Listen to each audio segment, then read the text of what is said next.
Hi, I am Laura, a neuro physiotherapist from Neuro Heroes. We've put together a few exercises for you this week that you can try on the back of the football fever that we've got going on right now the Euros have started. England's got a win under its belt, so if that's giving you a little bit of a spur and some motivation to get a bit more active or to challenge yourself a bit more, we've put a few exercises together that you can try in the chair, in standing, or a few harder ones that are down on the floor. You're going to need a football, and these exercises are things that are going to challenge your coordination, your balance, bit of strength, bit of fitness. And if you're someone that doesn't do much activity, you might want to try these maybe 5 times in a row, each of these movements, or 10 times in a row. If you do a little bit more activity, maybe you want to try each movement for 1 minute or even 2. Have a go and let us know what you think. How about taking your ball right behind you and pretending, or really throwing it like you're throwing it into a corner. So right overhead, and either pretend to throw that ball right forward before going back again, or give it a go to a partner or against the wall. Right up and over. See if you can catch the ball again, if you're in the right place. You can also do those throws in standing.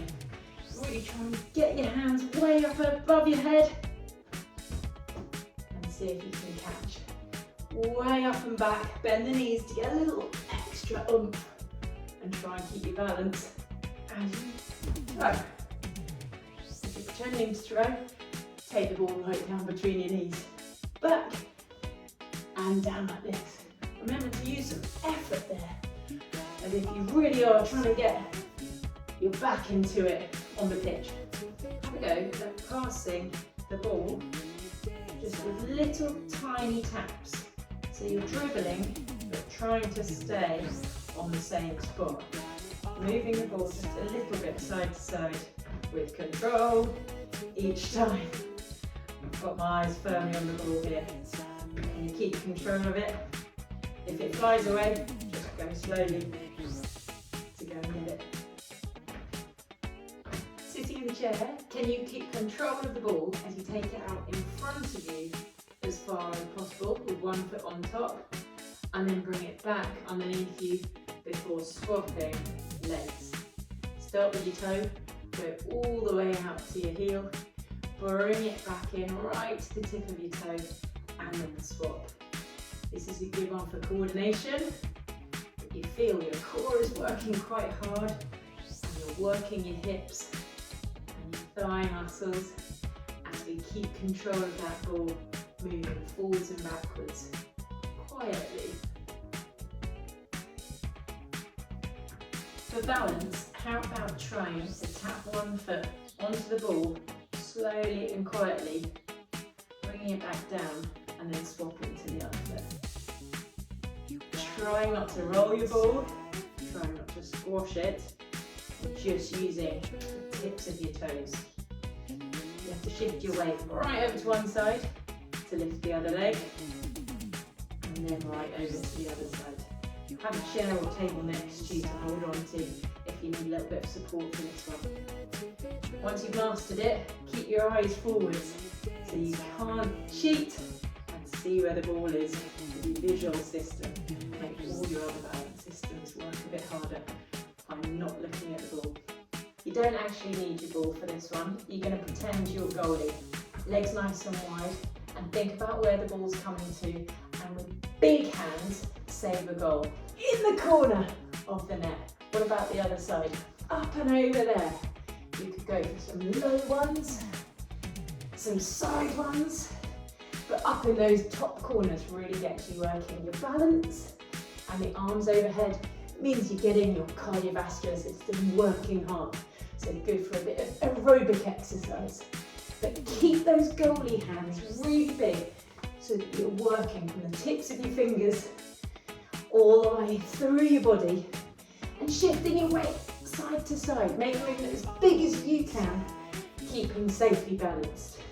But keep going to really get your arms overhead and working hard.